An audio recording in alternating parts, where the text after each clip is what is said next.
Selam arkadaşlar, kanalımıza hoş geldiniz. Bugün yine sizler için sevilen oyuncularımız Can Yaman ve Demet Özdemir'den güzel sempatik fotolar hazırladık.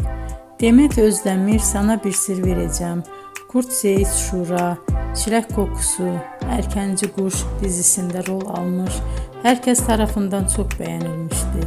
Biz de sizler için onların sempatik videolarını hazırladık.